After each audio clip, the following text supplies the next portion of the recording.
Mga chapsuy, good day! Ayan, so for today's video, try nating applyan ng water repellent tong windshield ng kotse. Tapos, para makita nyo yung difference, gagawin ko kalahati yung lalagyan ko ng water repellent. Tapos kalahati, wala. Pero ito kasi meron pang remnants to ng repellent eh. Kaya tignan natin kung mapapakita sa video yung magiging difference.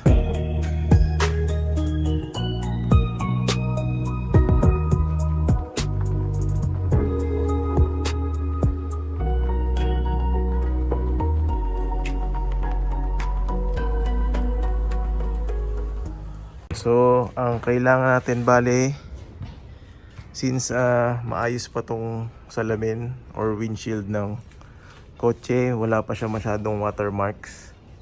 Ang kailangan ko lang gamitin is this. Itong glass cleaner.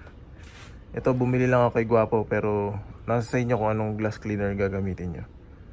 Tapos, normally pagka puro watermarks na yan, ang ginagamit ko is this.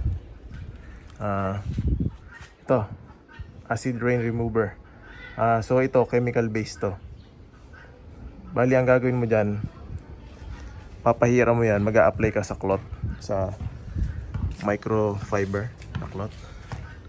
A-applyan mo. Tapos pagka-apply mo, like 10 to 20 seconds, kailangan banlawan mo na siya kaagad ng tubig.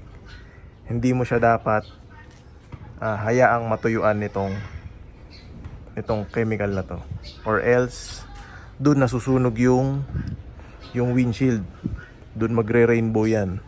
Ibig sabihin nasunog yun, malaking problema yon. Parang wala nang solusyon doon sa pagkakaalam ko. So yun, pagka ito yung gamit nyo, chemical base, ingat kayo dito, huwag nyong hayaang matutuyo.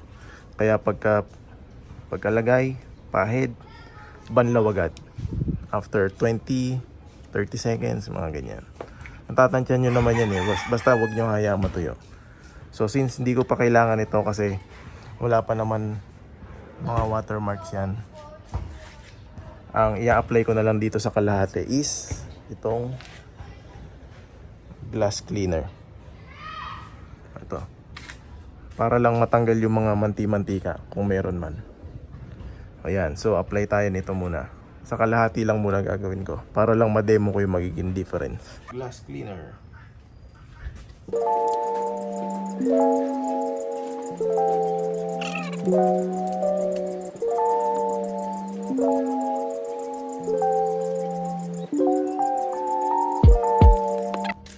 So ayan, gamit pa tayo ng isa pang malinis na basahan para tuyuin pa siya mismo.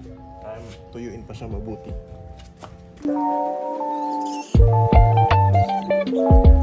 Pag na-i-apply ko na yon, gagamitan ko ng Chamois yan.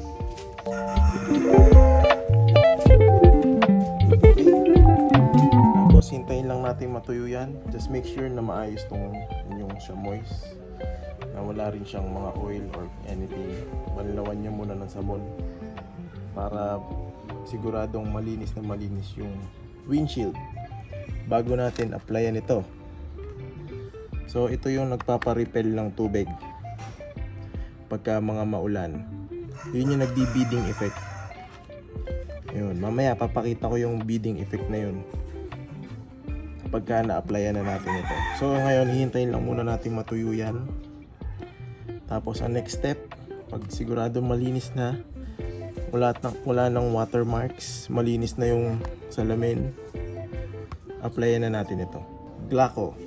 Nabili ko lang din yan sa Lazada yata to o Shopee. Ito, Shopee pala, kay Revworks. Yan.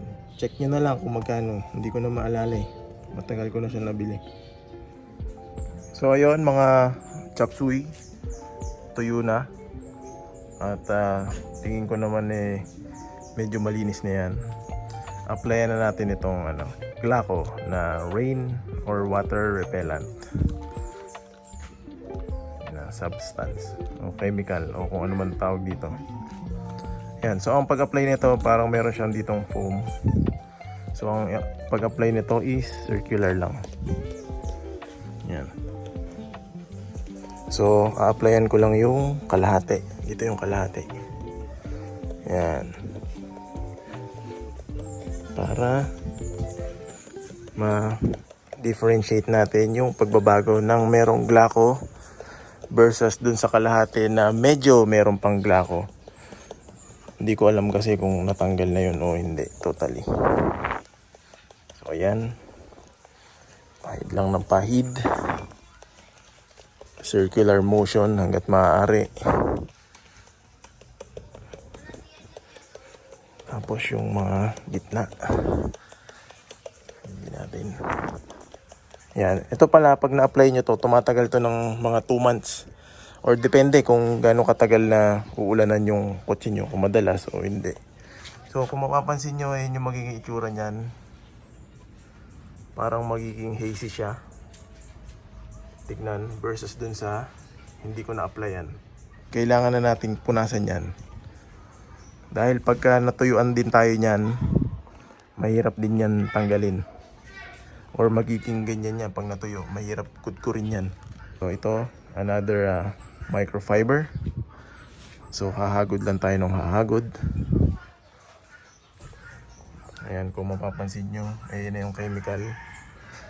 Nag-i-start na siyang mag-bond dun sa windshield. Kita ba? Nagiging hazy. So ganyan lang din yung pagpunas. Circular motion lang din. Hanggang sa maging malinaw na yung windshield nyo. Yan. Yan yung may chemical. Di ba?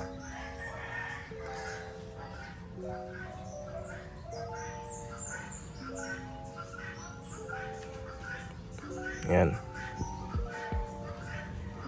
Paikot-ikot lang.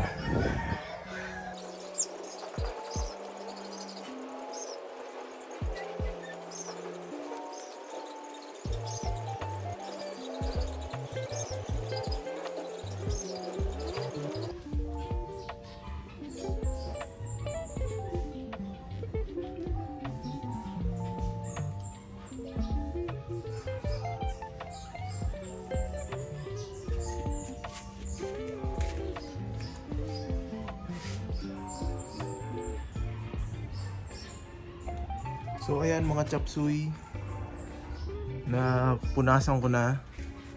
So kung titingnan nyo siya, clear na rin siyang tingnan. Hindi na siya hazy tulad kanina bago punasan after ma-apply ng glako. Tapos ito yung kabila na hindi ko nilagyan ng application. So parang nagpapares lang sila, di ba?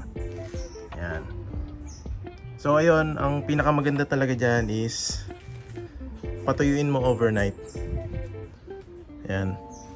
Pero for the sole purpose na i-demo ko nga dito sa video na to, tatry ko na siya patuyuin saglit. Tapos i-sprayan natin ng tubig para makita nyo yung difference ng merong glako na water repellent, which is this, versus dun sa kalahati na wala. So ayun mga boss, habang pinapatuyo ko tong windshield na may glako, sinetap ko na yan para mas maganda ang buga ng tubig, para kitang kita. Dapat ito yung gagamitin ko noon itong JDM Tabo nung anak ko Kaso parang mas makikita nyo mabuti pag itong high pressure na washer yung gagamitin natin. So okay, moment of truth. So ito baka mga lang to, 15 minutes na o 20 minutes na tayo. Ayan. Baba muna natin tong wiper. Actually tong wiper pala punit na yan. So bumili na rin ako ng kapalit niyan. Papakita ko mamaya. Okay.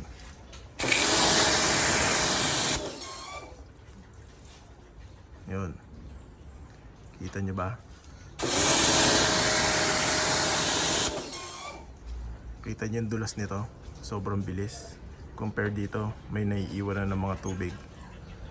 Ayan. Isa pa.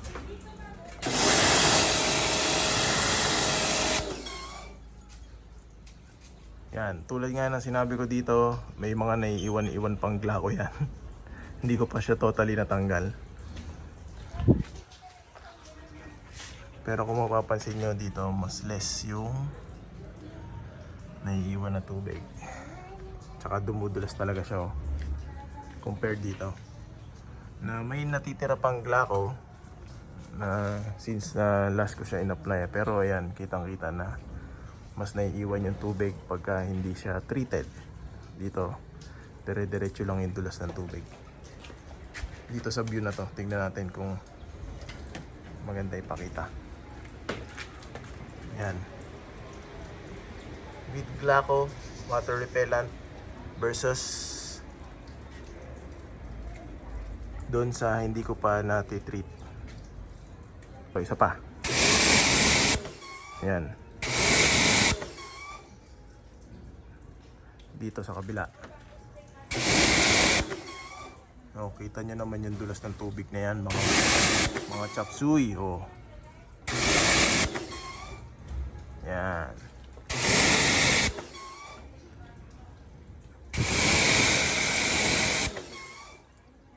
So ayan, ganyan lang magpa-dulas ng tubig sa windshield, mga chop suey. So ayan, bili na kayo nito. Malaking tulong to. Safety rin yan habang nagdadrive, lalo pagka maulan. Pero make sure nyo na tanggalin nyo muna yung mga watermarks. Tapos i-detail nyo yung salamin or linisan nyo para matanggal yung mga langis-langis nyan o kung ano mang malagkit na dumikit dyan sa inyong mga windshield bago nyo applyan itong glako. Tapos tatagal to ng at least 2 months kung di ako nagkakamali, or 4 months, hindi ko maalala eh. Yan. Pero ano na lang tayo dyan, play by ear. Pagka nakikita mong medyo dumidikit na yung tubig, apply ka na ulit nun. Yan. O, tapos speaking of wiper blade, yan, punit. Tsaka ito, punit din. So, magpapalit na ako niyang wiper blade. So, ang in-order ko is itong nasa passenger side is ano ba size nito? 18 inches. Yan lang, para may reference kayo mga kabigote. 18 inches na wiper blade. Tapos sa kabila is 22 eh, ang alam ko.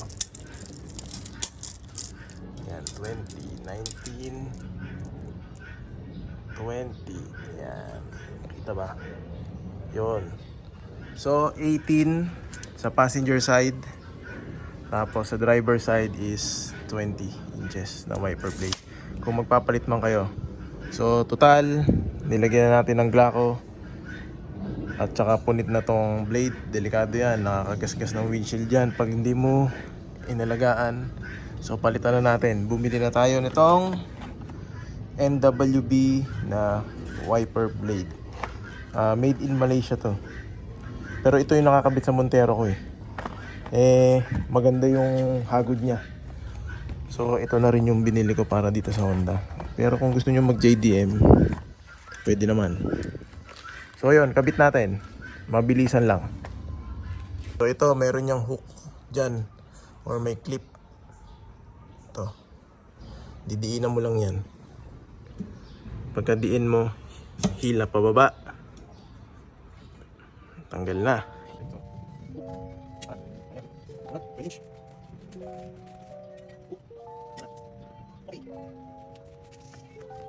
So ayan mga boss, ganyan lang magpalit ng wiper blade. In-extra ko lang yan.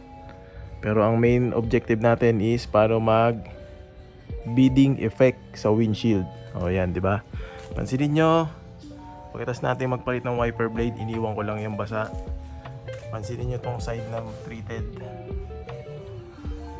Konti na yung tubig niya, di ba? Halos tuyo na. Itong hindi pa treated or meron pang natitirang konting glako. Yan. Mas marami siyang tubig. Yan. Kita ba? So sa driver side na hindi treated, marami siyang naiwan na tubig. Versus dito sa Kakalagay ko lang ng Glaco. So ayun lang mga boss.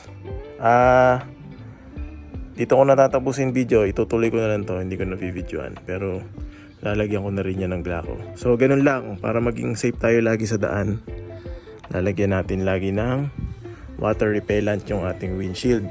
Lalo pag maulan, napaka-helpful niyan. Tapos make sure nyo na yung kanyang wiper blade is laging in good condition para safe na safe tayo. So yun lang mga boss. God bless po sa ating lahat at lagi po tayo mag-iingat. Peace. Mr. Louis Lopez, shout out sa iyo.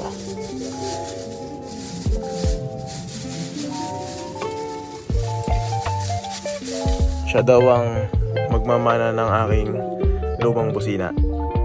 Alright.